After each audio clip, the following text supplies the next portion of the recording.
In my previous life, my younger sister snatched the imperial decree and entered the palace as a concubine, but she was not adept at palace intrigue and was schemed against by the empress, meeting a tragic end in the cold palace. Meanwhile, I married a profligate noble's son. After our wedding, he led troops to battle, and within just 3 years, he had achieved remarkable military feats, wielding immense power in the court. After my sister's death, we both were reborn. This time, she willingly gave up the opportunity to enter the palace and offered it to me instead. Sister has never competed with me for anything. This time, I want sister to enjoy the comforts of the palace, and I will marry the profligate noble's son. She didn't know that the prince was an idiot in my previous life. Our military campaigns were undefeated because I was in command, mastering the art of war. A royal decree has arrived from the palace, ordering the Song family to send a daughter to the imperial court. The Song family also has an engagement with the Xiao family. If one daughter enters the palace, the other must marry the Xiao family's prince. Father sat on the high seat, looking at me and Song Nanji. Which one of you wants to enter the palace as a concubine? Everyone knows that Xiao Chengyi, the young master of the Xiao family, is notorious in the capital for his dissolute lifestyle, lacking ambition, with a harem of concubines, and unable to go a day without visiting the Spring Breeze Pavilion. But entering the palace as a concubine, if one could gain the emperor's favor, would bring endless wealth and glory. In my previous life, my younger sister Song Nanji beat me to it, claiming that her beauty surpassed mine and that she would surely win the emperor's favor upon entering the palace. She even promised our father that she would elevate the Song family's status step by step. Father was so pleased by her words that he didn't even consult me and directly gave her the opportunity to enter the palace. This time, Song Nanji once again spoke before I could, but what she said was, "Sister has never competed with me before, so this time I want her to enter the palace and enjoy a life of luxury. I will marry the frivolous nobleman." As soon as these words were spoken, my eyelashes fluttered slightly, and I knew that Song Nanji had also been reborn. However, my father, seated high above, suddenly lost his smile. "Nanji, matters of life are not to be taken lightly." He then turned his gaze to me. "Chenyun, what do you think? Do you wish to enter the palace or marry Xiao Chengyi?" At that moment, I suddenly understood.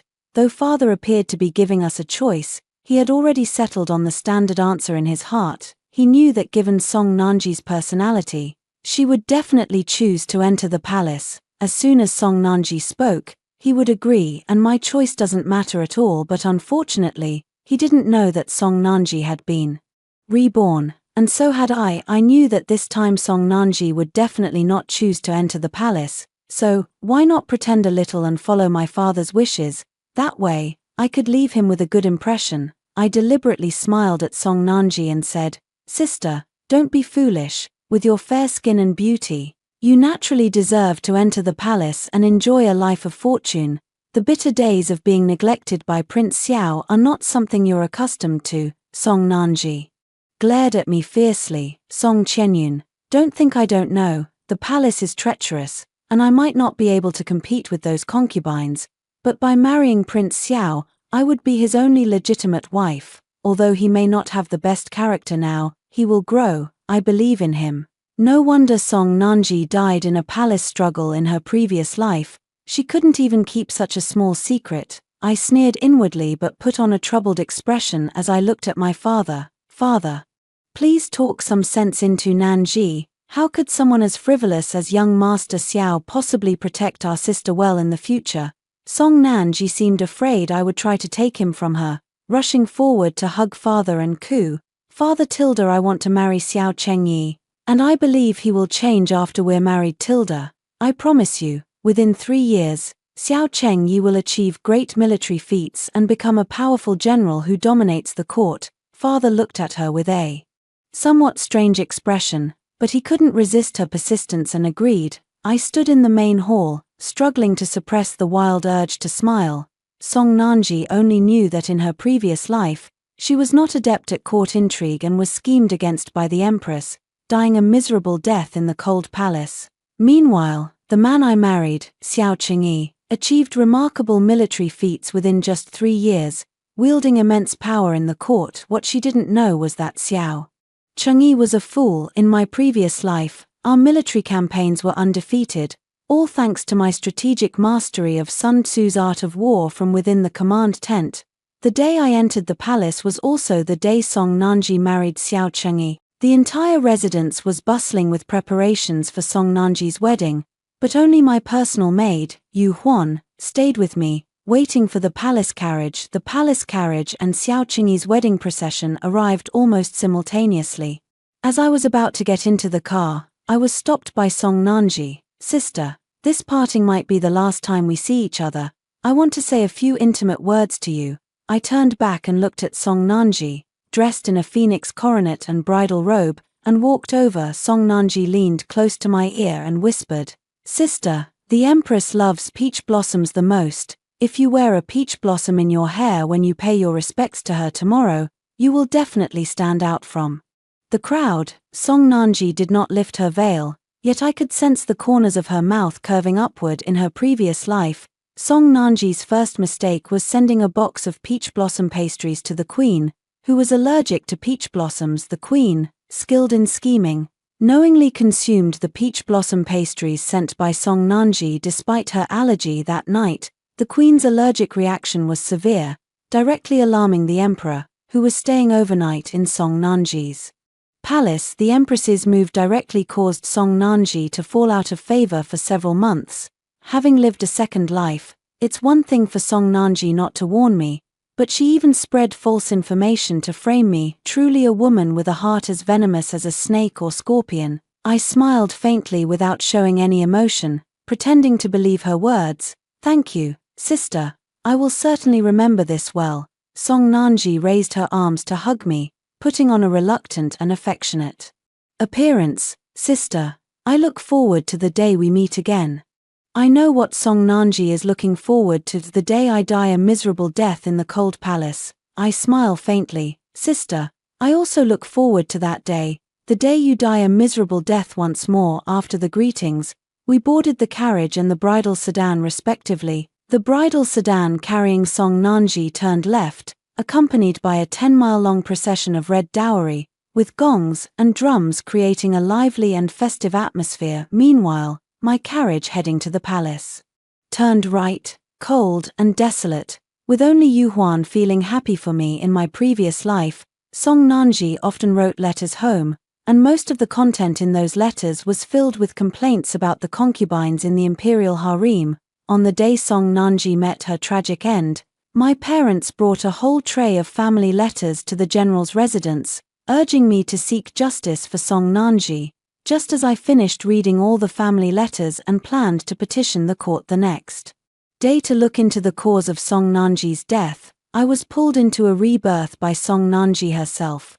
I never expected that the moment she gained her second life, the first thing she did was push me into the abyss. It strikes me as utterly absurd that I once wished to stand up for her. However, I must thank Song Nanji's family letters, as they allowed me to become intimately familiar with all the imperial consorts in the palace before I even set foot inside. Nowadays, the power in the harem is divided into two factions, the empress and all the other concubines besides the empress. Why do you say that? Because the empress equally despises every concubine in the palace. She is not on good terms with anyone, but the empress's maternal family was powerful, and no matter how much open and covert strife there was, no one dared to truly harm her. The first step into the palace is learning to align oneself. Is it joining forces with the other concubines to deal with the empress, or like Song Nanji, placing hope in the emperor who can be unseen for 10 days or half a month?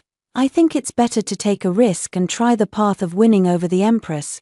Perhaps the empress isn't as malicious as described in Song Nanji's family letter. My father's official position isn't high, and like Song Nanji in my previous life, I only received the rank of noble consort when I entered the palace. In my first month in the palace, I was busy paying respects to the various imperial consorts and courting their favor. For the past month, the empress has never summoned any of us newly inducted concubines, so, without invitation, I took it upon myself to go to the Phoenix Hall to pay my respects to the empress.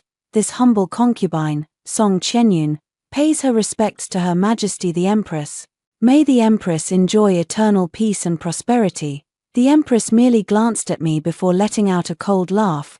"Which consort's new confidant are you? Let me guess, is it Consort Shu, or Consort Ru?" "Neither, I came on my own." The Empress took a sip of tea, still not looking at me. "You are indeed bold, facing my suspicions with such composure." I gave a faint smile. "Your Majesty's court is deep and far-reaching. One must come with sincerity." "Naturally, I have brought my letter of introduction." Hearing this, the Empress finally showed a hint of interest in me, but not many, because she said, "Every year, new consorts enter the palace and come to show their goodwill to me. They promise me mountains of gold and silver, vowing never to forget my kindness in the future." The Empress sneered. As the Empress, would I lack such things? Of course, Your Majesty lacks nothing. But, I paused for a second, looking up to meet the Empress's gaze. What if I said I could help the Empress regain the Emperor's favor? Bang! In an instant, the teacup in the Empress's hand shattered at my feet. A palace maid who heard the commotion hurried in. "Are you all right, Your Majesty?" Taking advantage of the Empress's hesitation before she could dismiss me, I decisively spoke. "If I fail to accomplish it within a month, I willingly throw myself into the well to atone." The Empress's expression subtly shifted, and she raised her hand to dismiss the maid. "Know yourself and know your enemy, and you will never be defeated in 100 battles." In her previous life, Song Nanji's evaluation of the Empress in her letters home was jealous. The general idea was that, as the Empress of a nation, she lacked magnanimity and was only concerned with competing for the Emperor's favor with the concubines in the harem. Her jealous demeanor did not reflect the dignity befitting an empress. It's a pity that Song Nanji didn't have a comprehensive understanding. Xiao Chengyi once told me that the Emperor and Empress were childhood sweethearts. When the Emperor needed the support of the Empress's maternal family to ascend the throne, he promised her that no matter how many concubines there were in the future, he would only favor her alone. Unfortunately, a man's promise is the least trustworthy. Currently, the one who enjoys the greatest favor in the palace is Consort Shu, who entered the palace just the year before last, followed by Consort Ru. Naturally, the concubines in the palace would form alliances with the favored Consort Shu and Consort Ru, hoping to get a share of the benefits. The Empress was unwilling to share her husband with anyone, and she couldn't stand anyone else. Naturally, I became her best partner, because I had no desire for that fleeting favor. What I valued was the maternal clan power behind the Empress. After the palace maid closed the door, the Empress finally looked at me directly. "No one has ever dared to boast such bold claims in front of me. Let's hear what you have to say." I walked up to the Empress and took out a box of fragrant ointment from my sleeve. "This is a passion-inducing incense I personally prepared. Any man who smells it will be overcome with desire in moments." The Empress raised an eyebrow and took the ointment from my hand. "Wouldn't it be better for you to keep such a treasure for yourself? Why use it to curry favor with me?" "Because I do not wish to serve in the bedchamber." The Empress was slightly taken aback. "Among the concubines in this palace, no one does not desire the Emperor's favor. To say you don't want to serve the Emperor, you are the first one. This concubine is serious, for I do not love the Emperor and have someone else in my heart." The Empress's gaze darkened. Does the noble consort Song know what she is saying? If I were to bring these words to the Emperor, it would be a crime punishable by extermination of the entire clan. But after a moment, the Empress seemed to have realized something. She carefully examined the perfume I gave her, smiling and saying that I was indeed a clever person. "Yes, this statement that could lead to the annihilation of my entire family is my act of allegiance. Since I hold a secret about the Empress, I naturally need to offer one of my own. If I had nothing to ask for, how could the Empress ever lower her guard against me?" However, the Empress looked at me. "Deciding who attends the Emperor's bedchamber is not up to you. That is the Emperor's prerogative." I took out a small jar of fragrant ointment from my bosom. "As a concubine, I can concoct an aphrodisiac. Naturally, I can also create an indifferent fragrance, but without serving the bedchamber, I cannot gain favor, and my days in the palace will naturally be difficult. So you wish to use this fragrance to seek my protection?" "Yes. Moreover, Your Majesty, I am not merely skilled in perfumery, I have reached an agreement with the Empress. Though I did tell a small lie, I don't actually have a sweetheart. What I'm after is the Empress's influence. The ointment wasn't made by me, but was taught to me by the exquisite dancers of the western regions during my previous life when I was fighting battles with Xiao Chang'e. This is not important. Those who achieve great things do not quibble over minor details. After returning to the palace, I heard that the Emperor stayed overnight at the Phoenix Hall that very evening. This incident shocked the entire harem, as it was previously assumed that the Empress's quarters were merely a place for the Emperor to dine, and he had not spent the night there for a long time. Rumors began to circulate in the harem. Some said the Empress was regaining her favor, while others claimed that the noble consort and the gentle consort were about to fall out of favor. The noble consort Shu didn't seem to mind much. She continued to invite consort Ru for afternoon tea as usual. After eating too many flowers, one inevitably wants to taste what cow dung is like. The Empress is old and has lost her looks. The Emperor is merely comforting her. Tomorrow, he will come to our sister's palaces. The Emperor has favored me exclusively for 3 years. What does it matter if I let the Empress have him for one night? The harem silently stirred up a storm of blood and tears. For the next day, the Emperor once again stayed overnight at the Phoenix Palace. Not only the next day, but the Emperor stayed for more than half a month in a row. The entire harem was completely in an uproar, with some less favored concubines starting to trim their sails and curry favor with the Empress. But the Empress did not give them a single glance. Only seeing me alone. Over time, I became a favorite of the Empress, and those who wanted to curry favor with her but couldn't now turned to flattering me every day. I would tell these concubines some motivational stories to brainwash them, in exchange for jewelry and silver. After all, finding a way to send a letter home was still quite expensive, so, in my past life, when Song Nanji sent so many letters home, it must have been because my father and mother secretly subsidized her. But now, more than 2 months have passed since I entered the palace, and I haven't received a single letter from home. I still had some curiosity about Song Nanji's married life, so I took the initiative to send a letter home, inquiring about Song Nanji's recent situation. I received a reply within 2 days of sending the letter. This letter was from Song Nanji. In it, she asked me, "Have you been summoned to the Emperor's bedchamber? Have you sent peach blossom cakes to the Empress? How are your relationships with the other concubines in the palace?" He also asked me. Xiao Chang'e has been indulging in the pleasures of the Spring Breeze Pavilion since his marriage. How can I persuade him to lead troops into battle? I read it and immediately burned it, not bothering to reply to my family. After a period of being pampered by the concubines, the long-neglected consort Shu came to visit my humble little courtyard. "So you're Song Chenyun, you're not much to look at." This was my first time meeting consort Shu. Her hair was adorned with floral hairpins and pearl crowns, and her palace attire was woven from the finest gold thread. Every smile and frown was captivating, and the natural charm in her eyes was undeniable. No wonder she had won the Emperor's exclusive favor. I quickly knelt down. "Your humble servant greets the noble consort. May the noble consort enjoy boundless fortune and peace." I knelt for a moment, and consort Shu sat down in front of me. Showing no intention of letting me rise, I clenched the hem of my skirt tightly. Even the Empress had never made me kneel for so long. This consort Shu was truly difficult. Thankfully, I hadn't chosen her as my ally back then. "Want to get up?" Concubine Shu gently swirled the tea in her hand, her voice languid. I looked up at her. "Yes." Concubine Shu smiled faintly. "If you want to get up, tell me. What is the secret that the Empress has the Emperor staying overnight every night?" "I've investigated. Ever since you went to the Phoenix Hall to see the Empress, the Emperor has been like a different person. In these 2 months, he's come to my palace only a handful of times." "What exactly did you teach the Empress?" "Noble consort song." My legs were a bit numb from kneeling, so I stood up directly. "Noble consort, what benefits will I get after helping you?" Noble consort Shu raised an eyebrow. "If you can serve me in the future, I will give you double the benefits that the Empress can offer." My gaze fell on the golden hairpin in her hair. I really like the golden hairpin on noble consort's head. Noble consort Shu concealed the disgust in her eyes.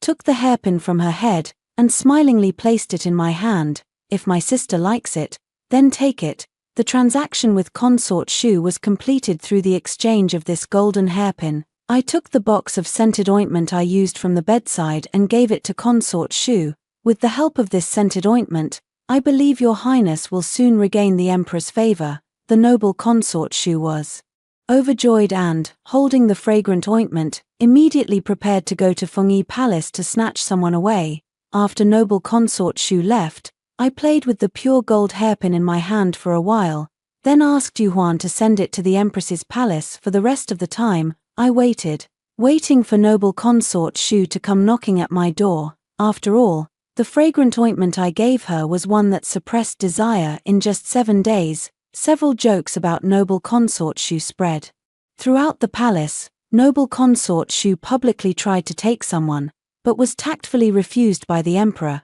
Noble Consort Shu failed to keep the emperor overnight. As he slipped away to Fengyi Palace in the middle of the night, noble Consort Shu completely fell out of favor. While the emperor and empress remained deeply devoted to each other, I was still too careless, thinking that noble Consort Shu would openly come to settle scores with me. Little did I expect that while I was admiring flowers in the imperial garden, I would be drugged and kidnapped to the consort's palace.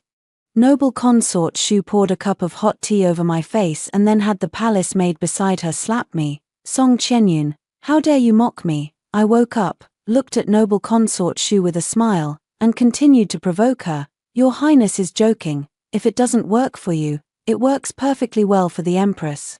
Have you ever considered that the problem might lie with you? Noble Consort Shu was furious and hurled the teacup in her hand straight at my face. I didn't dodge. The jade teacup struck my temple, and in an instant, it shattered. Dark red blood seeped from my forehead. Concubine Song, if you tell the truth to me now, I can spare your life. You should know, my standing in the emperor's heart far surpasses that of the empress.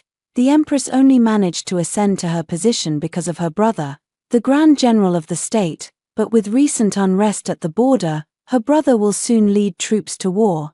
I've heard that the northern Qiong have brought tens of thousands of elite soldiers. Whether the empress's brother will return alive, how dare you? The affairs of the previous dynasty are not for you, Consort Shu, to discuss. The door to the consort's palace was pushed open, and the empress stood with imperial dignity. Consort Shu glanced at her, showing no intention of standing up to pay respects to the empress. The face of noble Consort Song is indeed great. I merely invited her to the palace for half an hour, and the empress has already come. Knocking, the empress signaled the maid to help me up from my kneeling position on the ground. I wonder where Lady Song offended Lady Shu, causing her to resort to such a malicious act of disfiguring someone's appearance. Naturally, the matter of secretly vying for favor would not be brought up in public. Lady Shu let out a cold laugh and looked at me. Lady Song stole a gold hairpin from me. I was just sending someone to look for it in her palace. Does the empress intend to protect even a thief? The empress raised her hand, signaling the palace maid beside her to bring the item to the noble consort. Sister, is this the golden hairpin you lost? Look at your memory. Last time you visited my palace, you left it there. Noble consort Shu took the golden hairpin from the palace maid's hand. A flicker of malice flashing in her eyes, she grabbed the golden hairpin and lunged toward the empress.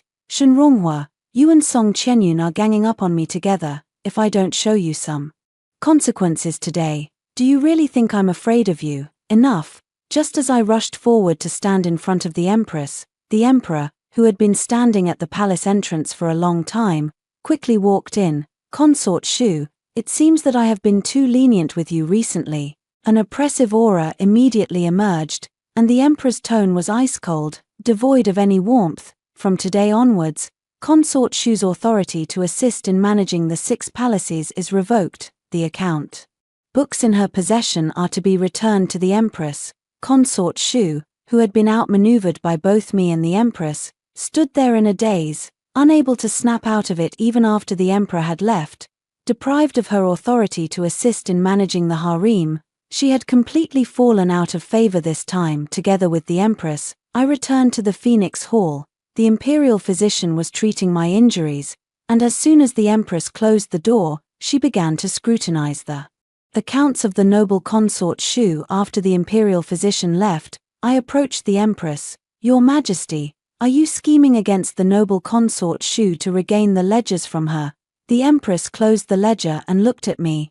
Do you think I compete for favor just for the sake of that little marital affection with the emperor? Ever since I ascended to this phoenix throne, I have long understood that the emperor is not just my husband alone, and I am not just the emperor's wife, but also the empress of this nation. I can tolerate the imperial consorts receiving favor, but I absolutely cannot tolerate anyone who brings calamity to the country and its people. I took a deep breath, grateful that I hadn't completely believed what was written in Song Nanji's family letter. The empress is such a wise and principled person. I truly don't understand how Song Nanji could have died under the empress's schemes in my previous life. The empress continued, as noble consort Shu has said, my elder brother, General Shen Jingchuan, the guardian of the nation, also informed me that this border war is not a simple matter. This time, not only have the Northern Qiong launched an attack on our Jing kingdom, but they have also allied with the Yin kingdom and the Wu kingdom.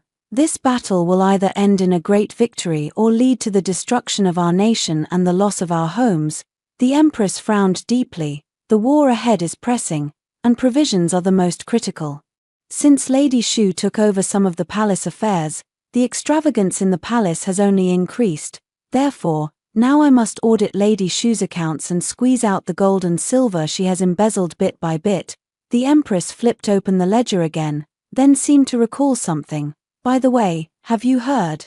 Your sister's husband, young master of the Xiao clan, Xiao Chengyi, has volunteered to lead troops and march to war alongside the general who guards the realm. I looked faintly stunned. Alongside the general who guards the realm. In my previous life, at my insistence, Xiao Chengyi volunteered to lead the troops, but fearing others would see him as a fool, we did not follow the general of the nation in my previous life. There was also no situation where the Northern Qiong allied with Anghua and Wugua, as the empress mentioned, so, in this life, after Song Nanji and I swapped life paths, other events have also changed. The empress flipped through the account books every day, and I stayed by her side, brewing tea for her. This ledger only made the empress angrier as she went through it, breaking several teacups in the process. I carefully wiped the empress's hands with a handkerchief, saying, Your Majesty, please don't be angry. Fortunately, Lady Shu's family is wealthy and can make up for it.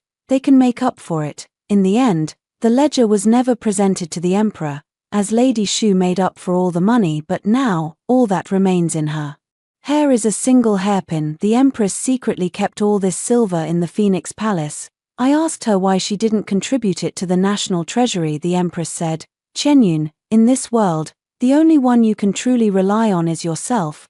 This battle is likely to be long. When the emperor can no longer sustain the military provisions, I will be my brother's support. The battle lasted for more than 3 months. It wasn't until news of the first victory arrived that the empress finally felt at ease. I inquired about the details of Xiao Chengyi from the empress, and she slammed the table fiercely. Speaking of your brother-in-law makes me furious. My elder brother says he's just a useless fool, knows nothing about military tactics except charging blindly. I really don't know why he was given command. If it weren't for my elder brother, he would have been dead and buried long ago. It seems that Xiao Chengyi, just like in my previous life, remains consistently incompetent. Oh, by the way, Chenyun, since we achieved a great victory in the first battle, the emperor has decreed a spring banquet to be held in 3 days. You shall accompany me, and you can also see your sister. I was somewhat overwhelmed by the honor, as I had already heard about the spring banquet yesterday. However, since my rank was insufficient, and I was afraid of causing trouble for the empress, I did not speak up. In such occasions, wouldn't my rank be inadequate? The empress placed a bowl of chicken soup, made by the small kitchen, in front of me. What are you afraid of? With me protecting you, who would dare to say a word about you? Suddenly, I felt a pang in my nose, and a tear swiftly fell from the corner of my eye. So this is what it feels like to be remembered. If only the empress were my sister at the spring banquet. This was my first time meeting Song Nanji since entering the palace 6 months ago. She sat beside Xiao Chengyi, looking at me with an air of arrogance. After I entered the palace, I did not receive any promotion, and Song Nanji was aware of this, and I also knew that her husband, Xiao Chengyi, had won a battle. Song Nanji covered her mouth and laughed at me. Sister, have you come to the wrong place? This is the spring banquet, and a 6th-rank concubine like you is not qualified to attend. I ignored her and walked straight toward the direction of the Empress. The moment I sat down beside the Empress, the smile on Song Nanji's face froze. She frowned, her face filled with confusion. I had a wonderful time throughout the entire spring banquet, enjoying rare lychees and the breathtaking dance of the first dancer of the Jing Kingdom. I only felt a bit dizzy after being coaxed by the Empress to drink a few cups of plum blossom wine. Your Majesty, I am not good with alcohol. May I take my leave first? The Empress looked at my dazed state and laughed. Noble Lady Song, you may return to your palace to rest. Looking at you, it seems you truly fall over after just 1 cup, just as I was being helped away from the spring banquet by the palace maid Yu Huan. Song Nanji also left the venue. Song Qianyun, in the corridor not far from the spring banquet, Song Nanji stopped me. She looked down on me with an air of superiority. You actually survived and even managed to curry favor with the Empress. I'm truly surprised. Seeing Song Nanji, I was about 70 to 80% sober and could stand steadily without Yu Huan's support. Yu Huan, I need to speak with her for a few moments. Please wait for me over there. After sending Yu Huan away, I directly confronted Song Nanji. You've been reborn, haven't you? Song Nanji was shocked. How did you know? I chuckled softly. Because I've been reborn too. I just can't figure out one thing. With the Empress being such a good person, why did you fall victim to her schemes in your past life and die tragically in the cold palace? Song Nanji sneered. You're on good terms with the Empress now, but since I died at her hands in my past life, you're still afraid of her, aren't you? You want to pry information from me. Why should I tell you? I can exchange a secret with you. Song Nanji raised an eyebrow. What secret? I leaned close to her ear and whispered softly, let me tell you, Xiao Qingyi is an idiot. In our previous life, he never lost a battle because I was the one holding the fort in the tent, acting as his military strategist. Song Nanji was furious, and she reached out to pull at my hair ornament. What are you talking nonsense about? Song Qianyun, I know you're jealous that I get to marry Xiao Qingyi in this life, but do you really need to fabricate such lies? You, a young woman who's never even been to the battlefield, acting as a military strategist, what kind of joke is that? I let her act out without resistance. Because I saw that the Empress was walking towards us, a maid by the Empress's side pushed Song Nanji away. Where did this wild girl come from? The imperial concubines are not for you to lecture. Song Nanji was about to erupt in anger when she saw that the person behind her was the Empress. Her face flushed red with suppressed rage, but she dared not say a word. The Empress glanced at her and said, Noble consort Song is under my protection. If you have any grievances against her, you may speak to me. Perhaps because she had died at the hands of the Empress in her previous life, Song Nanji felt a sense of fear. After stammering a few words, she excused herself and retreated from the Empress's presence. The Empress scoffed lightly. This sister of yours truly bears no resemblance to you at all. Indeed, Song Nanji was raised with indulgence, so naturally, she and I are nothing alike. After the initial defeat, the Northern Qiong, along with the states of An and Wu, decided to drop all pretense this time. The 3 nations jointly launched an attack on the Kingdom of Jing. Xiao Chengyi performed well in the first battle, and just as in the previous life, the Emperor dispatched him to confront the Northern Qiong, and Song Nanji, just like me in my previous life, requested to accompany the army. In my previous life, I accompanied the army to command the battle. As for her, I have no idea what she went there to do. After the Jing Kingdom's army set out on the expedition, I stayed by the Empress's side day after day, fearing I might miss even the slightest news from the front lines. On this day, the Empress's complexion did not look well. My heart trembled the moment I stepped into Fengyi Palace. Your Majesty, has there been news from the front lines? The Empress sighed. Xiao Qingyi led 8,000 elite soldiers, but half were killed by the Northern Qiong, and Fengling City has been lost, I took a deep breath. In my previous life, it all started with Fengling City. Xiao Qingyi lost 3 cities in a row. Only when he could no longer hold on did he finally begin to trust my strategies. Then I led him back to fight, not only reclaiming the 3 lost cities but also capturing several cities from the Northern Qiong in succession. That year, the Northern Qiong suffered a major defeat. Xiao Qingyi returned to the country in glory, and without a word, I let him take all the credit. The following year, he led troops again to attack the western regions, but he was utterly captivated by 2 exotic beauties presented by the western regions and nearly betrayed his country. It was only by risking my life that I managed to rein him in at the brink and secure the western regions. It was also there that I learned about the scent of passion and the scent of indifference, and mastered the methods of blending them. From then on, Xiao Qingyi never suffered another defeat, his military achievements even surpassing those of General Shen Jingchuan, the guardian of the nation. But today, I cannot imagine how many cities Xiao Qingyi will lose. The horrific scenes of the Northern Qiong people massacring the inhabitants after capturing the cities in my past life are still vivid in my mind. Neither the elderly nor the children were spared. The Northern Qiong people laughed as they killed, saying how beautiful the blood of our Jing people looked as it gushed out. Thinking of this, a thin layer of sweat had already formed on my forehead, and my eyelashes couldn't stop trembling. The Empress took a handkerchief and wiped my forehead. "Chen, what's wrong? Are you feeling unwell?" I held the Empress's hand. "Your Majesty, do you know what the consequences of Xiao Qingyi's defeat will be?" The Empress pondered for a moment.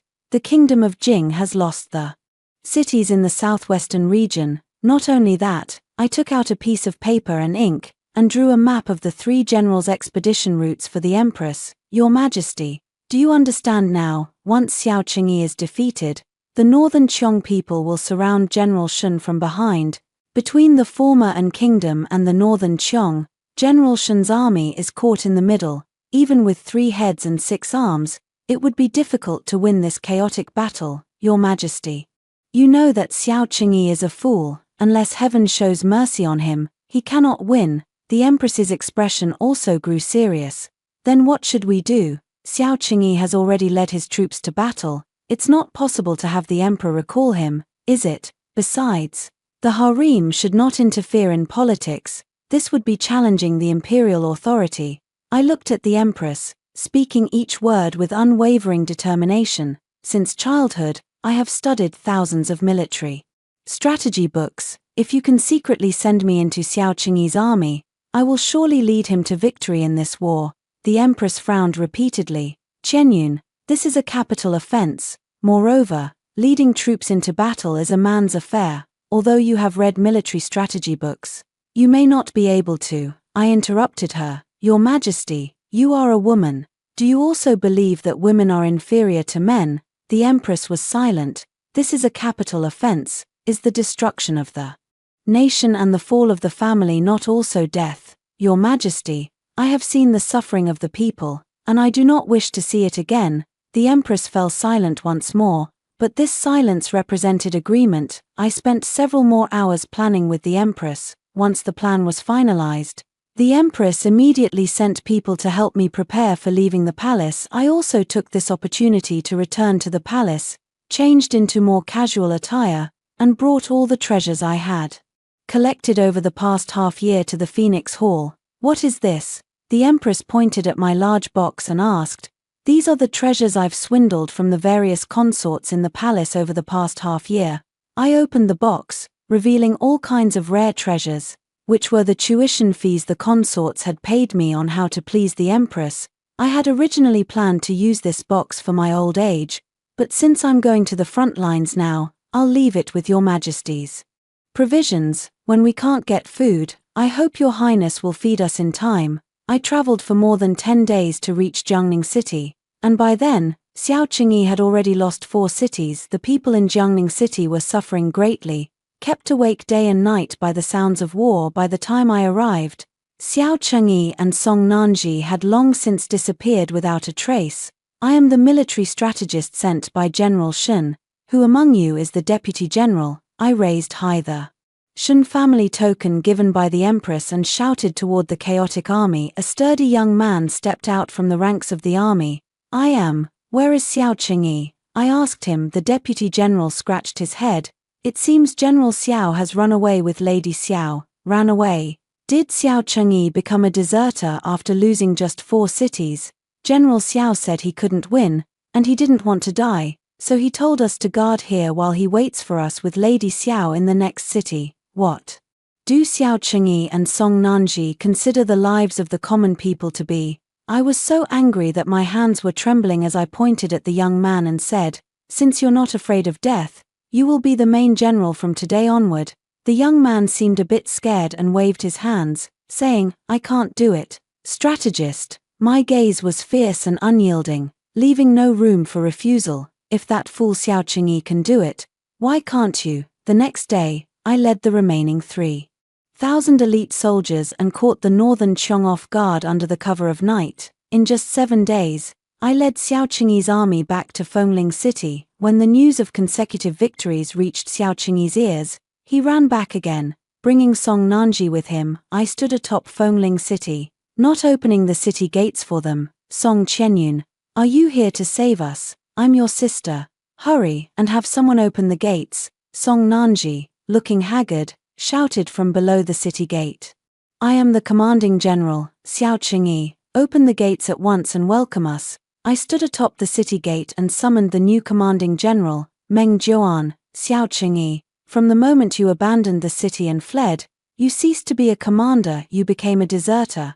I gave Meng Jiuan a look, signaling him to bring Xiao Qingyi up. I was well aware of Xiao Qingyi's martial arts skills. He excelled in horseback archery but was no match for Meng Jiuan in close combat. Sure enough, after a few rounds of scuffling, Xiao Qingyi begged for mercy. Meng Jiuan looked up and asked me, military advisor, how should we proceed next? In front of everyone, I declared loudly, deserter Xiao Qingyi has been apprehended and will be immediately detained in prison. Xiao Qingyi's eyes blazed with defiance. I am the heir of the Xiao family, a member of the imperial clan. You, a concubine from the harem, what right do you have to imprison me? Song Nanji chimed in beside him, that's right. Song Qianyun, escaping from the harem is already a capital offense. Release me in Chang'e, and we won't report your escape to the emperor. I let out a cold laugh. Silly sister, do you know why I would lock you up?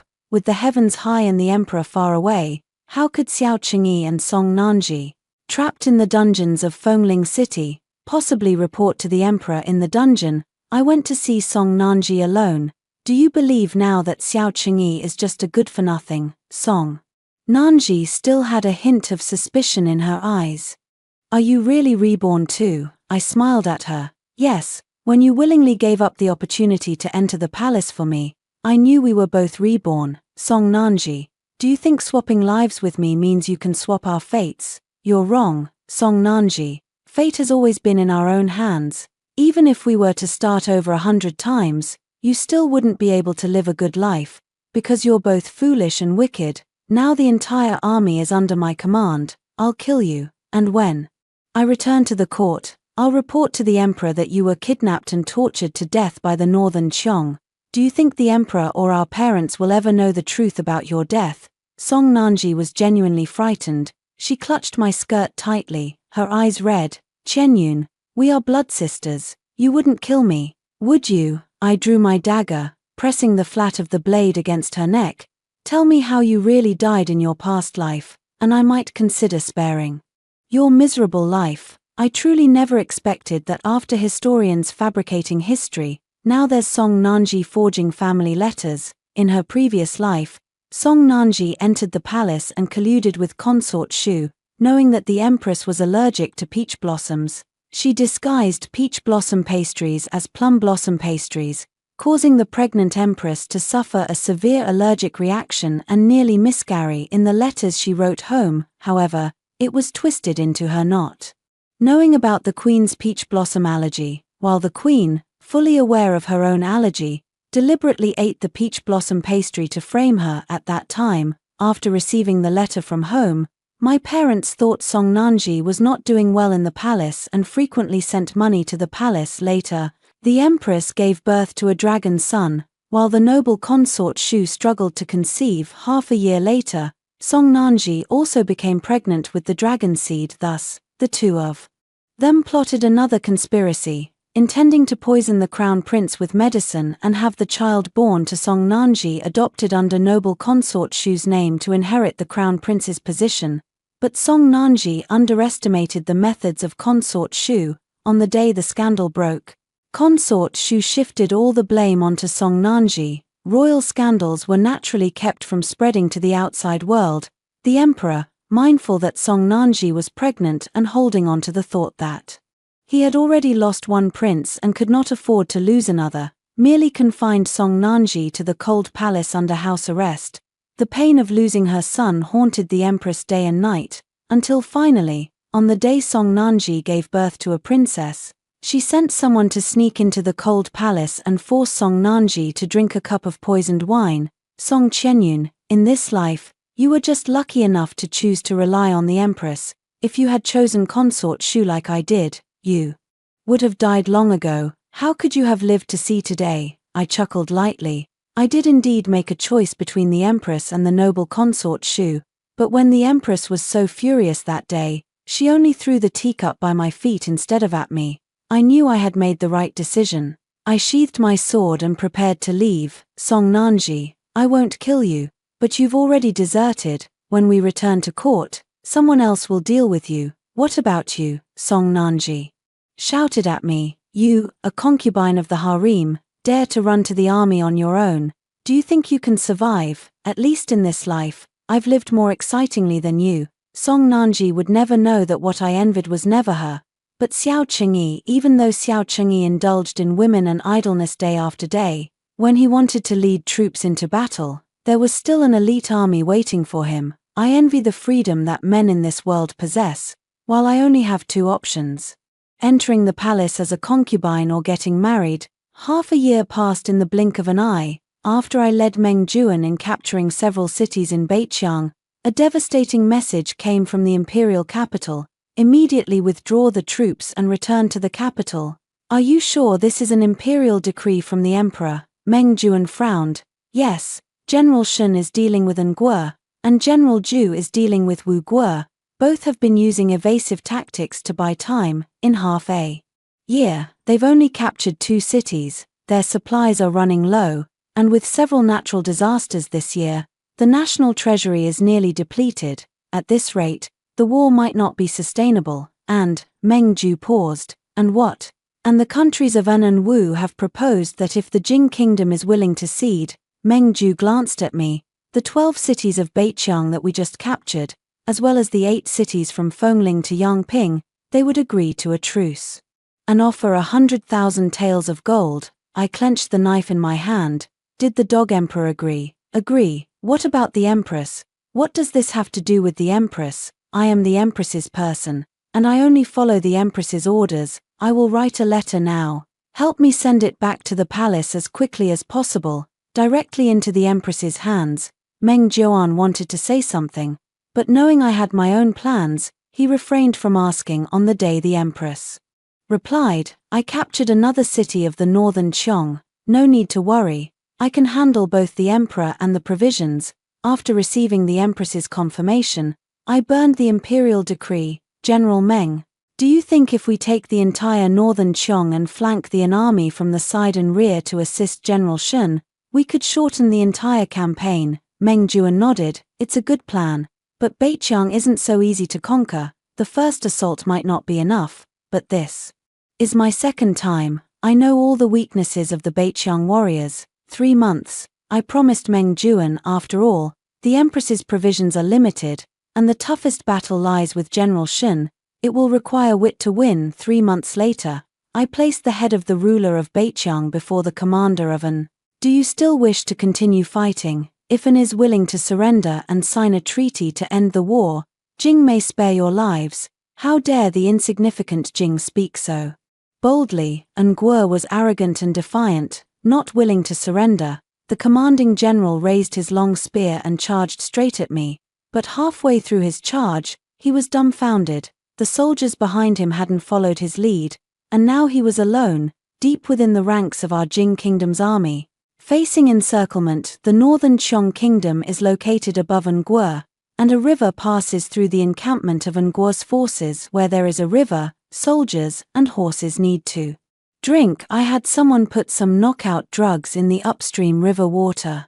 Right now, country soldiers are either dizzy or collapsed. The only one still conscious is probably the country commander, who bought water from the town to drink. Even with divine skills, one person cannot stand against thousands of troops. The country commander has been captured by us, and the third city of country has been taken. But the day after capturing the third city of Angua, General Shun told me that the provisions had been cut off. I wrote to Her Majesty, but it had been a long time since I received a reply. Could something have happened to Her Majesty? I asked Shen Jingchuan. Shen Jingchuan remained silent for a long time, saying nothing. I began traveling from town to borrow provisions, even going so far as to seize Song Nanji's jewelry to pawn it off. Song Nanji wept in the dungeon, swearing she would make me pay once she got out. I stuffed a rag into her mouth. The soldiers outside are starving to death, so don't be so stingy with your trinkets. In the army, the daily ration went from 3 bowls of plain porridge to just 1 bowl. The soldiers are emaciated from hunger, and I dare not easily order them into battle again. We held out in Weiyang city of state for 3 months before Meng Juan finally spoke to me. Military advisor, this is the emperor forcing us to cease hostilities and return to the capital. I clenched the pen in my hand. The city won with the lives of our soldiers. Does the emperor just give it away like that? Why doesn't he give away his own life instead? If we surrender the city today, we will surrender the country tomorrow, since we're going to die anyway. What if we win? And so, with my insistence, we held out for another month. Finally, just as I was about to return to the palace myself, the provisions arrived. I let out a long sigh and wrote a reply to the empress. After eating and drinking to our fill and resting our troops for several days, we launched an offensive against the fourth city of An.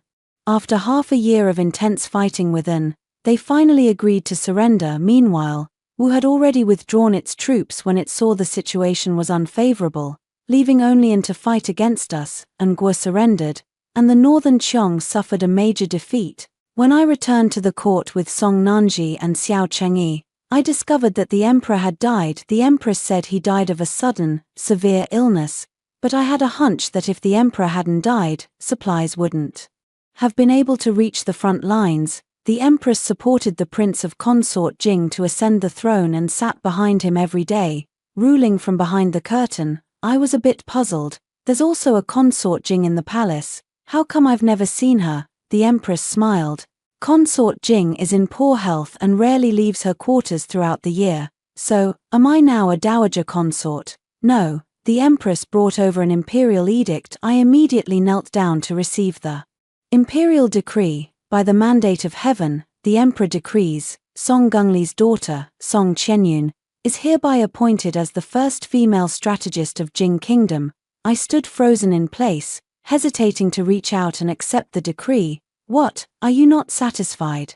This palace has decided to amend the laws of the Jing Kingdom, allowing women to have the opportunity to serve as officials. Having women serve as advisors is truly an innovative idea in the Jing Kingdom, but this is not the only innovation. The empress has established positions for women in every official role that men can hold in the Jing Kingdom. Those with ability can rise to high positions. On the day I wore my official robes to court, Song Nanji committed suicide in the dungeon. In fact, I didn't seek revenge on her. According to the laws of the Jing Kingdom, she and Xiao Chengyi would only have to serve 10 years in prison before being released. However, I suspect she might have wanted to be reborn once more. Unfortunately, this time, there would be no such opportunity. After hearing the first story above, what are your thoughts? Feel free to share your opinions in the comments section. Next, there is another similar story. Let's continue to see. My elder sister died. Then what about me? Where do you place me? She died on the way to exile. Unable to bear the humiliation, she threw herself into the rushing river, and her body was never found. You're nothing but a coward who fears death. Upon hearing the news, Lu Xun stormed into the courtyard without even removing his armor, wielding a long whip. The thorny lashes fell upon me one after another, until my back was a bloody mess.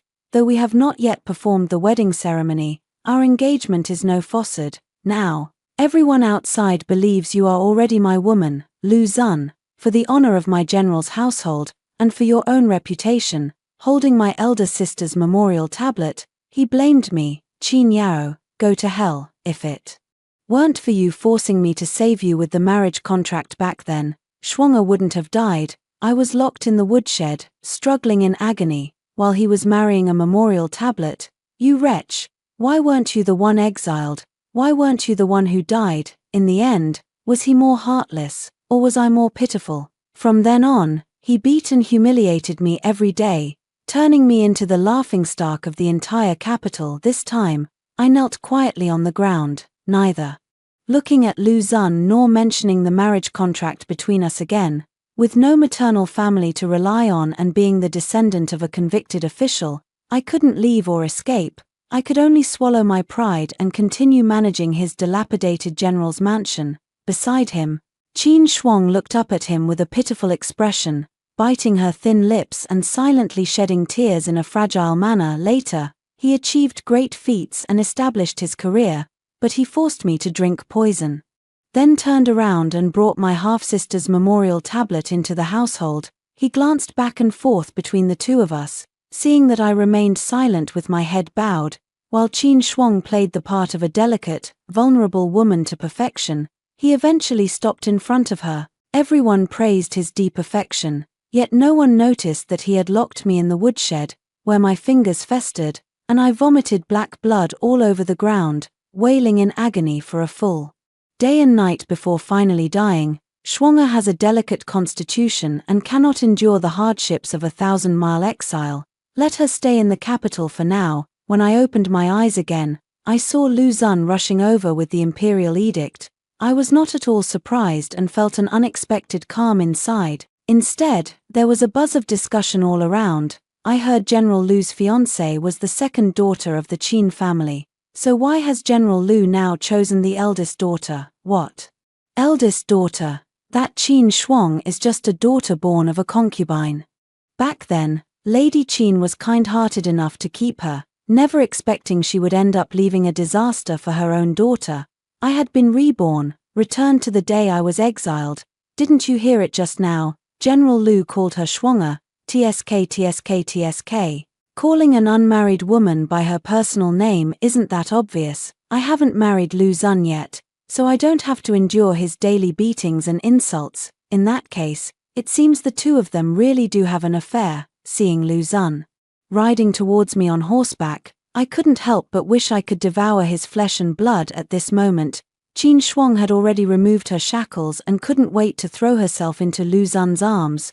When I heard the familiar voice behind me, I couldn't control the resentment and anger that welled up inside me. The two of them completely ignored the surrounding gossip and held each other tightly. With Lu Xun looking at her with eyes full of heartache, it was my half-sister Qin Shuang there. Demeanor agitated everyone in the Qin household, especially since it was me whom Lu Xun had come to propose to back then. Yet now he was holding Qin Shuang and refusing to let go. In our previous life, when we were exiled, Lu Xun used his military merits to save one person, allowing him to choose one of us two sisters to be spared from exile. My mother stepped forward angrily to argue my engagement to him was known throughout the entire capital, yet he had an affair with my half-sister Qin Shuang. And they even secretly pledged their lives to each other. Lu Xun, the one betrothed to you is our Yaroa, and the one who has been taking care of your sick mother all along is also Yaroa. Unfortunately, in my past life, I was unaware of his secret relationship with Qin Shuang.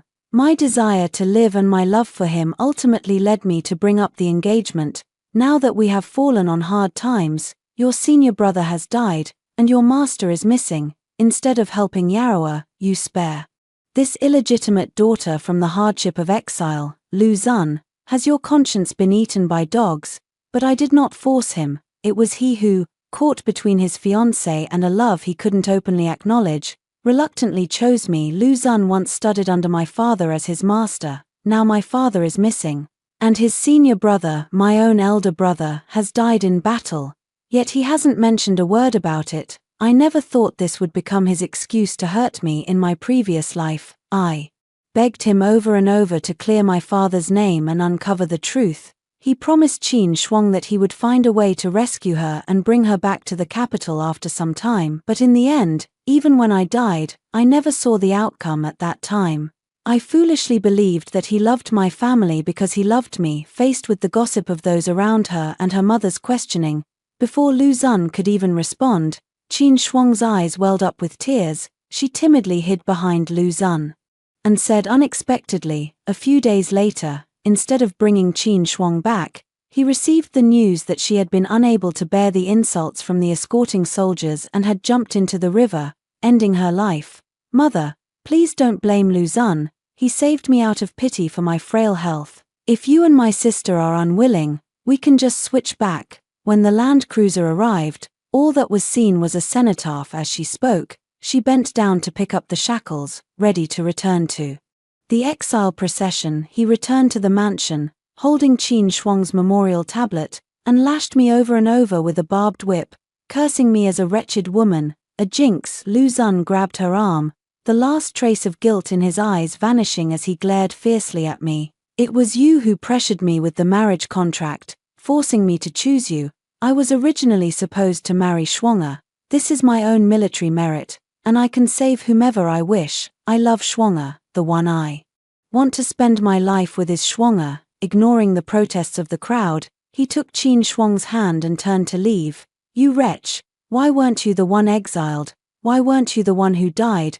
My mother was furious and wanted to argue further, but I held her back that day. He cursed and humiliated me with the most vicious words in the world. General Lu, please wait, making me the laughingstock of the entire capital. Lu Xun turned around, thinking I was going to pester him, his eyes filled with disgust. Yet, he had forgotten. Qin Yao, I will save you, but not now. You'd better. That marriage contract between him and me was something he begged for on his knees in the snow before my parents. I sneered, not wanting to listen to his hypocritical words for another moment. He forgot that while he was away at war, it was I who sent money and provisions to provide him with warm clothing. I don't need General Lu to save me. I just want to ask one thing. Since you've already made a marriage commitment with me, why did you get involved with my half-sister? He even forgot that when the declining general's mansion could not afford a doctor, it was I who summoned a renowned physician from the capital to treat his mother, sending a steady stream of precious medicines to the mansion and even personally attending to his mother at her bedside. What nonsense are you talking about? Whenever I missed him and felt I could no longer endure, I would tell myself that once he returned, everything would be better, and I would no longer have to struggle so hard. I never imagined that all these years of genuine affection and hard work would be met with his insults, beatings, and the foul language like slut and jinx. Lu Xun and Qin Shuang's expressions changed simultaneously. Until he achieved military success, the general's mansion rose from the ground like a towering building, and all the glory returned. Whether I'm talking nonsense or not, Lu Xun, you know it in your heart, a great general who dares to act but dares not take responsibility. How blind I must have been back then to have fallen for you. It's just a pity that a beast will never have a heart. After saying that, I directed my attack straight at Qin Shuang. He married the memorial tablet of his half-sister, earning himself the reputation of a devoted lover. Since this scumbag and this despicable woman have made my life difficult, then let's all suffer together. Yet on that very day, he pried open my mouth and personally forced poison down my throat. You don't need to pretend with me and say those insincere words, dear half-sister. If you truly cared for me as a sister, how could you possibly sneak around with my fiancé behind my back? What kind of poison was it? I don't know. All I know is that it seeped into my heart and lungs, leaving me unable to live or die. It's just that, dear half-sister, since you've already stooped to such disgraceful behavior, putting on this virtuous act is utterly nauseating. Why wouldn't he even give me a chance to survive? Upon hearing my words, Qin Shuang covered her chest as if deeply wounded, looking as though she might collapse at any moment. I questioned him through my tears. Lu Xun supported her and glared at me with cold contempt. Qin Yao, I am the one who wants to take Shuang away. By using those words to provoke her, you are merely making indirect accusations. I always thought you were a reasonable person, but now it seems you are nothing more than this." His single remark, "nothing more than this," not only negated all my efforts over the past few years but also negated me as a person. Resentment, unwillingness, and sorrow, all the grievances from this life and the previous one surged into my heart, making my eyes turn bloodshot. "Since I am nothing but a nobody in your eyes, General, then today, in front of all the citizens, you shall return my betrothal letter and give back my token. You want to break off the engagement." Lu Xun clearly did not expect me to suddenly propose breaking off the engagement. "That's right, not only do I want to break off the engagement with you, but also the money, jewelry, medicinal herbs, fabrics, and the medical fees for your mother that I have sent to your general's residence over the years. It must be at least 80,000, if not 100,000. You must repay every single penny of it to me. Qin Yao, you've gone too far." Lu Xun was frantic, his face flushed red with anxiety, veins bulging on his forehead. I smiled indifferently. In my previous life, because he saved me, I could overlook these worldly possessions, but for Qin Shuang, he beat me, humiliated me, and poisoned me to death. I don't have the ability to take revenge for this grudge yet, but I won't let this beast benefit from these worldly possessions. Sister, it's not proper to ask for something back once it's been given away. Besides, carrying these valuables on the road to exile would only attract envy. What if we encounter bandits along the way? Qin Shuang appears delicate, yet she is the most heartless. Who says you can't take back something you've given away? I looked coldly at Qin Shuang. How could you, once a lady of the Qin family, be so short-sighted? If I were you, I would immediately have Lu Xun call off the engagement and even help him repay the debt. In that case, there will be no marriage contract between me and Lu Xun, nor any financial entanglements. Then you can enter the general's mansion with a clean slate and marry him as the general's wife without a care in the world. Of course, if General Lu is unwilling to repay the money. I gave the two of them a cold glance. Along this journey of exile, we pass through many villages and towns. I don't mind spreading the tales of General Lu's romantic affairs and his reliance on women for support. As soon as my words fell, someone in the crowd burst into laughter. Even a few of the escorting guards crossed their arms. Waiting to watch the drama unfold, a flicker of calculation passed through Qin Shuang's eyes, but on the surface, she timidly glanced at Lu Xun. Lu Xun looked at me, his expression of disgust growing more evident. Perhaps it was because I had insinuated criticism against him, or perhaps he hadn't expected me to bring up breaking off the engagement as soon as I spoke, even refusing to spare him any dignity and crudely demanding money from him, reeking of greed. Qin Yao, you are now the family member of a convicted official. Forget about gold, silver, or valuables. You can't even take a single copper coin half a step out of the capital. He avoided the main issue, neither addressing the broken engagement nor the repayment of money. Who said I was going to take it away? My voice was clear and bright. I'm going to donate all that money to the Sea Iron Hall in the west of the city. I emphasized the words Sea Iron Hall very strongly, and the crowd immediately erupted. She said to donate that money.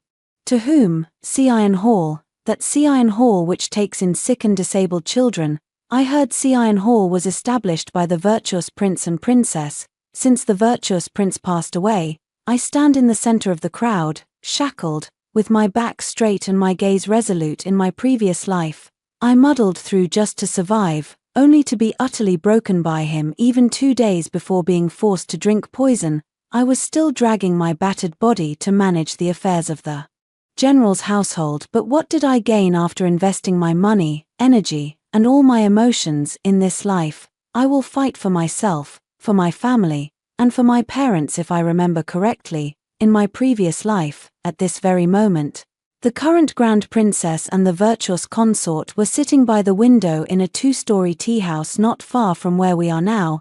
Both the Grand Princess and the virtuous prince are siblings born of the same mother as the current emperor, and the three share a very deep bond, especially the virtuous prince, who 2 years ago took a poisoned arrow meant for the emperor while traveling and ultimately succumbed to his injuries. The emperor, grateful for the virtuous prince's life-saving grace, wished to extend this bond of brotherhood. He brought the virtuous prince's young heir into the palace to be raised alongside the crown prince under his personal guidance. Moreover, the grand princess frequently visited the virtuous prince's residence to keep the princess consort company. Her own brother had passed away, and her nephew had been taken into the palace by the emperor. As women, the princess could understand the difficulties faced by the virtuous princess consort. In her previous life, Lu Xun chose me. The princess and the virtuous princess consort happened to be in that tea house, which led to the princess praising Lu Xun for his loyalty, filial piety, and righteousness. Not only did it earn him a good reputation, but it also caught the emperor's attention. In this life, I will let him rot in the reputation of loyalty, filial piety, benevolence, and righteousness. Qin Yao, are you really going to break off our engagement? Are you really so heartless? Lu Xun probably also saw that I was determined, and actually softened his tone. I know you're angry that I saved Qin Shuang first, but rest assured, I will also. No need. I cut him off, call off the engagement and return the money. Upon hearing this, Lu Xun's face turned ferocious as he threatened, word by word, Qin Yao, don't forget you're the family member of a convicted official. Anything can happen on the exile journey. If you don't want, crash, smack. Although I was wearing chains, they didn't hinder my movements when hitting someone. The iron chain whipped fiercely across Lu Xun's body, and I slapped him across the face in retaliation. My eyes were bloodshot. You beast, everyone else can call me the family of a disgraced official, but you cannot. Since childhood, you were taught by my father. Don't you know what kind of person he was? He served the court and the emperor with utmost dedication and loyalty. Even my only brother died by the enemy's blade. How could my father possibly collude with the enemy and betray the nation? Instead of helping to clear his name, you're here threatening us. A widow and her orphaned child. You beast, you scoundrel. My tearful questioning and Lu Xun's actions even made the escorting officers look at him differently. You wretch, how dare you hit me? Lu Xun instinctively raised his hand to strike back, but at that moment, a clear voice rang out from behind the crowd. Princess Chang has arrived. Princess Yan has arrived. Lu Xun withdrew his hand, glared at me fiercely, and then knelt down to pay his respects. I knelt on the ground, my face calm, but my heart was pounding like a drum. You are the daughter of General Qin Yao. A gentle voice carried an innate sense of authority. Your humble subject Qin Yao pays respects to Her Highness the princess and the virtuous consort. Raise your head. I slowly lifted my head. The princess was as noble and imposing as in my previous life, while the virtuous consort appeared gentle and approachable. I heard that you wished to break off the engagement with General Lu because he saved your stepsister instead of you. The one asking was the Grand Princess. Your Highness, no matter whom General Lu chooses to save with his military merits, I have no complaints. My reason for breaking off the engagement with him is different. Oh, what reason? Do tell. Beside her, the princess consort seemed very interested in listening. Your Highness the Grand Princess, Your Highness the Princess Consort. I kowtowed deeply and said, word by word, while General Lu was engaged to me, he was secretly having an affair with my half-sister. This is disloyalty. My father treated him like his own son, teaching him martial arts, inner cultivation methods, and the ways of the battlefield, yet he disregarded the dignity of my parents and elders, treating the Qin residents as nothing. This is his lack of benevolence. When he was away on campaigns, it was I who sent money and provisions to resolve his crises. When his mother was gravely ill, it was also I who invited renowned physicians and spent silver like flowing water to treat his mother. Now, whether it's breaking off the engagement or returning the money, he doesn't mention a single word. This is his lack of righteousness. Such a person, lacking loyalty, benevolence, and righteousness, is unworthy of being my betrothed. I beg Your Highness the Princess and her ladyship the Princess Consort to grant me justice and annul this marriage. Lu Xun's face flushed red, the veins on his forehead bulging as he stared at me with a gaze as sharp as a knife. After all, these three mountains of disloyalty, unkindness, and injustice crashing down on him had almost completely cut off his future path. It seems General Lu is indeed unworthy of being a good match, truly ungrateful and unjust. Princess Xian spoke gently, even with a smile at the corner of her lips, but the smile did not reach her eyes. The Grand Princess raised an eyebrow, clearly not expecting the virtuous consort to speak up for the daughter of a disgraced official. Qin Yao, do you know what it means for a woman to have her engagement broken off? Your Highness, I am aware. I continued to kowtow respectfully and perform the ceremonial bow. Those women who had their engagements broken off were either sent to family temples to be confined and reflect on their mistakes, or to nunneries to practice asceticism while keeping their hair, or they were criticized and pointed at by others, spending their entire lives with the dim light of an oil lamp and ancient Buddha statues. Since you know, aren't you afraid? I shook my head. I am not afraid. If a man is disloyal, unkind, and unjust, even if he is a peerless hero or immensely talented, I, Qin Yao, would not deign to spare him a second glance. In my previous life, it was because I knew what it meant for a woman to be rejected in marriage that I brought up the matter of the engagement with Lu Xun. But I am someone who has already died once. If I'm not even afraid of death, what else is there to fear? Good. You have backbone. Beside me, the princess consort of Xian was looking at me with shining eyes, and I don't mean that figuratively. Her eyes were literally glowing green like a wolf. Spotting a meaty bone, sending a genuine shiver down my spine. I never would have imagined, truly never would have imagined, that among the women raised entirely within the inner chambers, there would be one as unique as you. I was puzzled. What did the princess consort mean by unique? I am clearly just the most ordinary woman in the inner chambers of the capital. Moreover, with the family now facing unexpected changes, who knows whether tomorrow or an accident will come first? Lu Xun, what about you? The princess cast a calm gaze at Lu Xun. Lu Xun knelt on the ground, forcing the words through gritted teeth.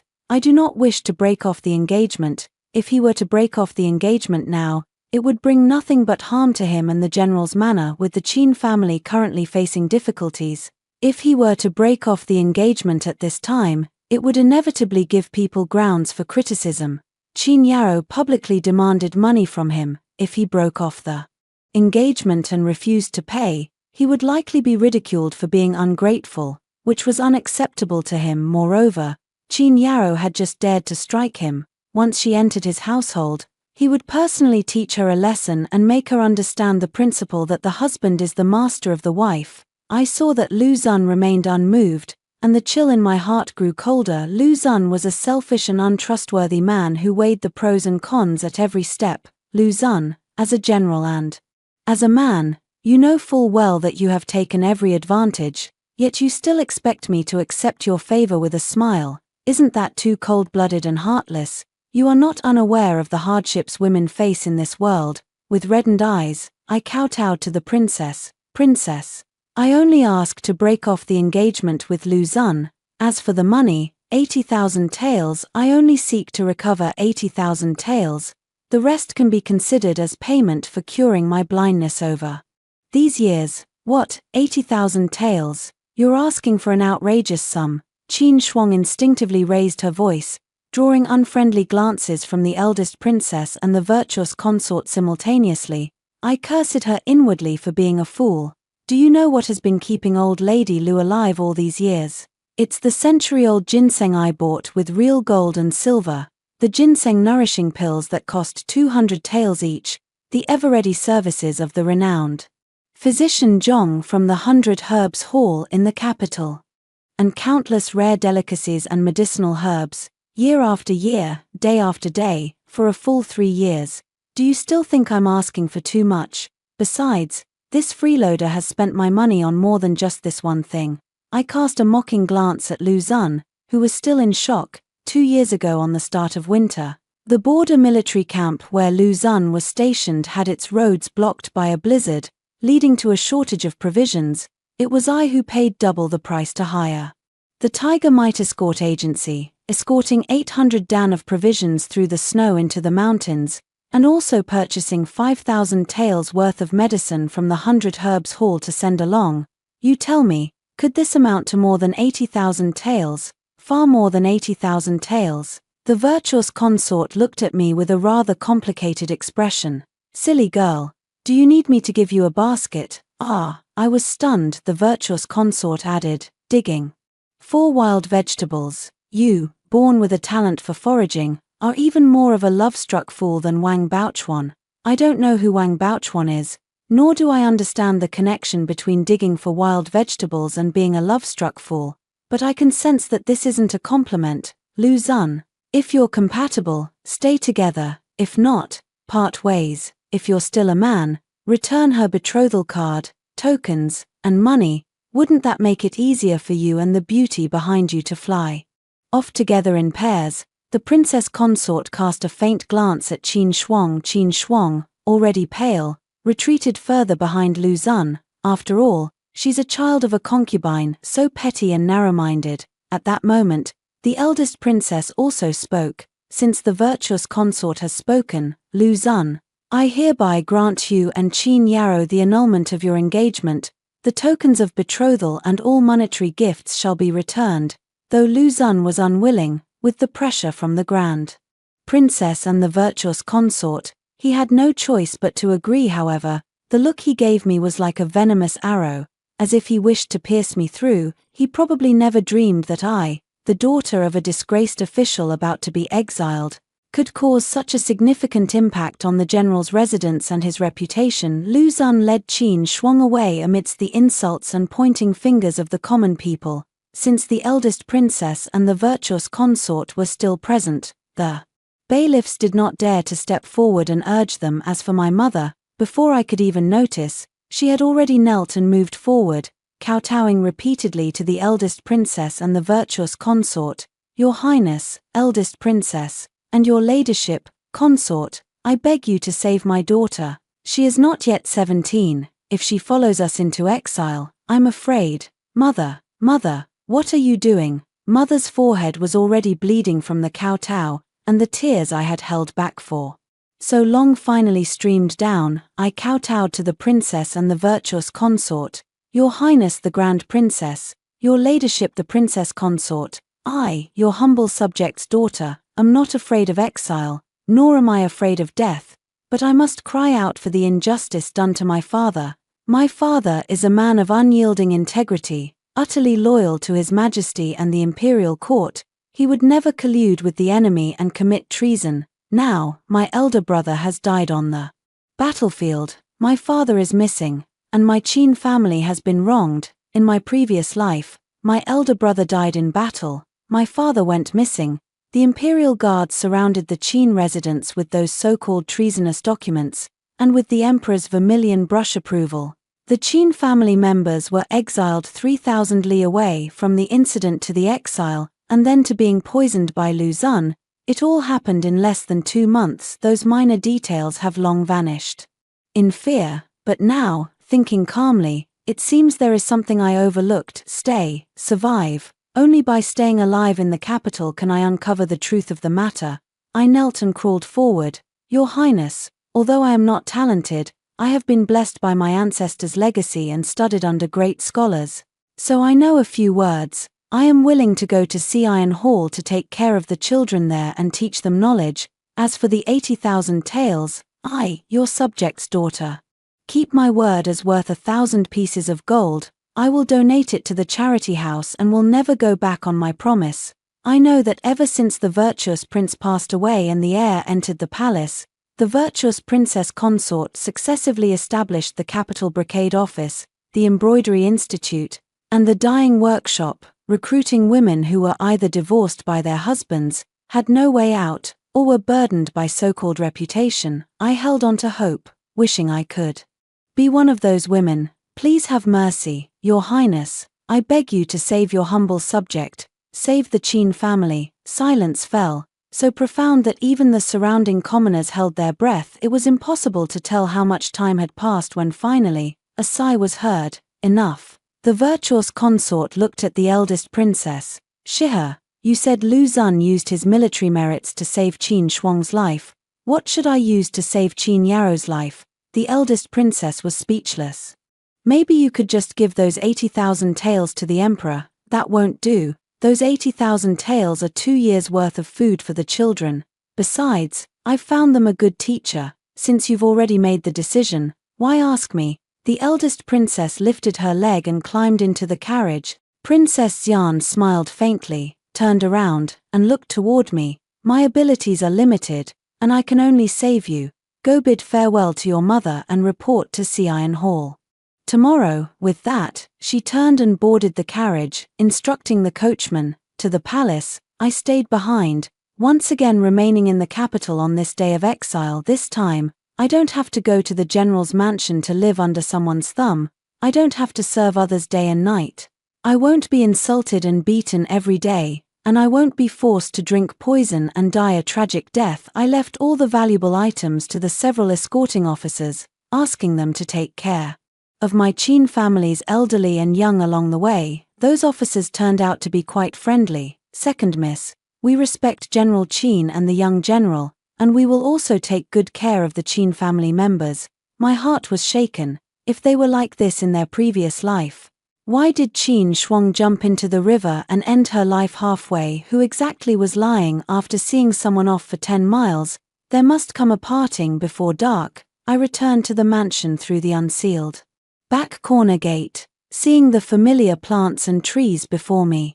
I finally couldn't hold back and burst into loud sobs. I just never expected Lu Xun to stoop so low. One night, as I opened my eyes from deep sleep, I happened to see Lu Xun holding a knife suspended above my throat. He intended to kill me in my previous life. After the death of my half-sister, Lu Xun became increasingly violent and would frequently resort to violence against me, so I was unusually alert while sleeping, and would open my eyes as soon as I sensed someone nearby. At that moment, Lu Xun was dressed in black, looking at me with a face full of cruelty. "You're awake. I never expected that without my help, you could still manage to stay in the capital. I underestimated you."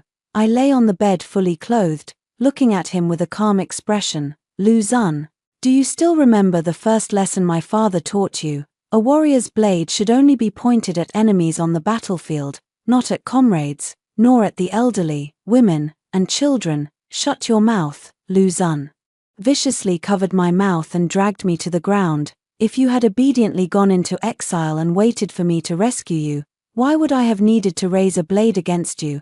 I admit I still have some compassion for you. After all, you took care of my mother before, and we had a marriage contract. But now you publicly annulled our engagement and demanded money from me, making me lose all face." As he spoke of his anger, his eyes held nothing but venom. "Now, only if you die will my past not be mentioned, and I can openly marry Shuanga." I placed my hand at my side, secretly pinching the soft flesh on my thigh, and tears immediately welled up in my eyes. With a choked voice, I said, "Lu Xun, we grew up together since childhood, and my father was your mentor. Yet, for Qin Shuang, you would kill me." "A woman's tears are the best weapon." I cried pitifully, sobbing uncontrollably until I collapsed onto him. Just as he was lost in thought, I flicked my wrist, and the plum blossom hairpin unhesitatingly plunged straight into his chest. "Hiss, ah, you wretched woman, you ambushed me." Lu Xun struck out with a palm, and I took the opportunity to roll aside. By then, there were no longer any tears on my face. "Lu Xun, if I were you, I wouldn't use any martial arts right now. After all, I coated that plum blossom hairpin with poison. The more you exert yourself, the faster the toxin will spread through your body, and the quicker you'll die." No one knew that before. Returning to the mansion, I had secretly gone to see Dr. Zhong. My father once saved Dr. Zhong's life, and this poisoned plum blossom hairpin was given to me by Dr. Zhong for self-defense. It's a pity that it's not a lethal poison, but it will still make Lu Xun suffer greatly. "You vile woman, how cruel you are." Lu Xun only felt dizzy and disoriented. "If we're talking about ruthlessness, I can't compare to you. After all, being able to watch your own master being framed without doing anything, either you're naturally cold-blooded, or you have ulterior motives. So, Lu Xun, which one are you?" Lu Xun's pupils contracted sharply, and a momentary panic flashed across his face before instantly vanishing. He glared at me, then turned and leaped out the window, and I stood quietly in the darkness, biting my lip hard. letting the blood fill my mouth. My guess had come true. Lu Xun was indeed involved in my father's murder. From the moment I was reborn until now, I have been constantly reviewing the events of my past life. In my previous life, I was saved by Lu Xun from exile and instinctively believed he was my pillar of support. I cared for his ailing mother, managed the affairs of the general's residence for him, and entrusted him with the task of secretly investigating the reasons behind my father's wrongful accusation and the mastermind behind it. Yet, until the day I died, Lu Xun had not uncovered even the slightest clue. Ironically, during those 2 months, his fortunes suddenly turned, and he became the rising star whom everyone in the capital sought to befriend. Later, while I was imprisoned in the woodshed, I overheard the servants saying that Prince Rong was a guest at the general's residence, bringing immense honor to the entire household. Now that I think about it, with no conflicts at the border, how did Lu Xun become a rising star and manage to attach himself to Prince Rong? So, there were signs all along, I was just blind to them back then. The next day, I went to the Prince Xian's residence and spoke with the princess consort in the study for nearly 2 hours. When I left the Prince Xian's residence, my eyes were red. While the princess consort's carriage went directly to the princess's mansion. I saved you not because of the 80,000 taels, but because you dared to break old customs, escape constraints, and provide women in this world with different choices. If you follow me, you must learn to control your own destiny. I hope you can witness the vastness of the world, not just be confined to the love and hatred within the inner chambers. These words were what the virtuous consort warned me. She said that women can study, understand the teachings of various schools, and comprehend the changes of past and present. She said that women can engage in business, travel across vast landscapes, and witness the grandeur of the world. She said that the concept of a nation is vast and carries great responsibility. Those in the royal family bear the duty of protecting the people and ensuring their well-being. She said she deeply respects heroes, especially those who defend the homeland, and that heroes should never shed blood, sweat, and tears in vain. She spoke so much, moving me to the core and leaving me in tears. I gathered my emotions and went to the charity hall, where I met Qin Shuang at the intersection. Although Qin Shuang was dressed in luxurious clothes today, the dark circles under her eyes were clearly visible. "Sister, I've finally waited for you." Qin Shuang came forward to greet me. "Lu Xun is injured and poisoned, and Mrs. Lu's condition is worsening. I went to invite Dr. Zhong, but he kept making excuses." "What does that have to do with me?" I interrupted her. "You can't even endure one night of this. When you marry Lu Xun, days like this will be your everyday life." I turned to leave, but she stopped me again. "Sister, I am but a weak woman unable to bear the burden of such a large general's mansion. I voluntarily request to leave, and I beg you, for the sake of our past friendship, to save Lu Xun." I just found it ridiculous. I cannot save him, but there is one person who can. Who? Prince Rong. Lu Xun cares about his reputation, so he wouldn't want to ask Prince Rong for help himself. "But you can." Upon hearing Prince Rong's name, Qin Shuang's eyes lit up. "As the daughter of a disgraced official, I'm afraid I won't even be able to get an audience with Prince Rong," I sneered. Inwardly, that's true. Prince Rong is of noble status and possesses unparalleled handsome looks. Many noble ladies of the capital stroll around the vicinity of Prince Rong's mansion, hoping to catch a glimpse of him, dreaming that one day they might enter the mansion and become his intimate companion. If you go there rashly, Prince Rong will certainly not receive you. But what?" Qin Shuang asked urgently. I smiled and said, "But if you have the letter Rong Wang wrote to Lu Xun, take it to Rong Wang's residence, and he will definitely see you." After saying this, I quickly left. I know Qin Shuang all too well. Relying on her delicate beauty, she has ambitions as high as the sky. Lu Xun is not her best choice. If she encounters a man with better status, position, power, or looks, she would not hesitate to dump Lu Xun. I only need to send someone to wait outside the general's residence and wait for her to fall into the trap on her own. I met the princess consort of Xian 2 days later.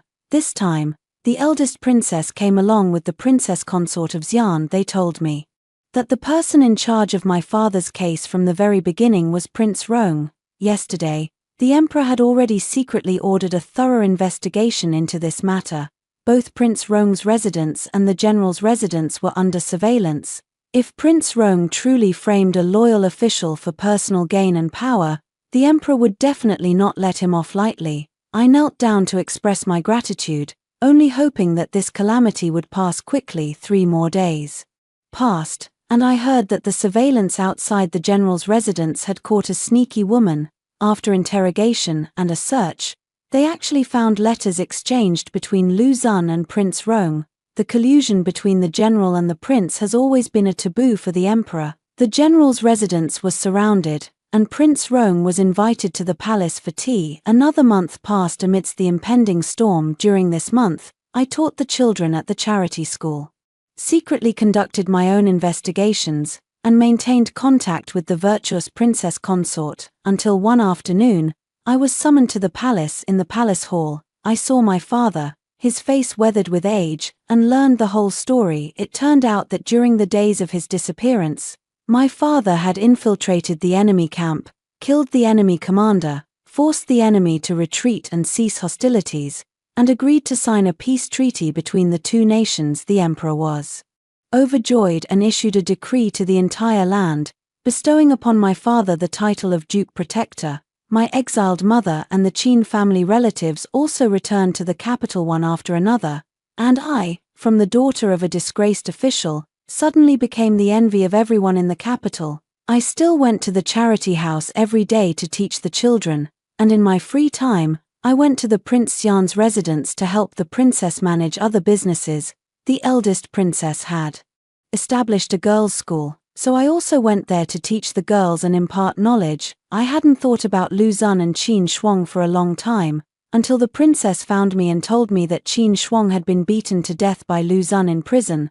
I heard that while Lu Xun was beating her, he kept shouting that it was wrong, that it shouldn't be like this. He should have been a great general, not a prisoner. He also said that if Qin Shuang hadn't faked her death in their previous life, he wouldn't have committed the mistake that he would regret for the rest of his life. Lu Xun begged the jailer to let him see me, but I refused. I had the jailer deliver something to him, the very poison he had forced me to drink in our previous life. Later, I heard that Lu Xun held the poison in his hands, shouting retribution, and then took his own life by drinking it. At that time, I was running freely in the horsefield, chasing the rising sun in the east.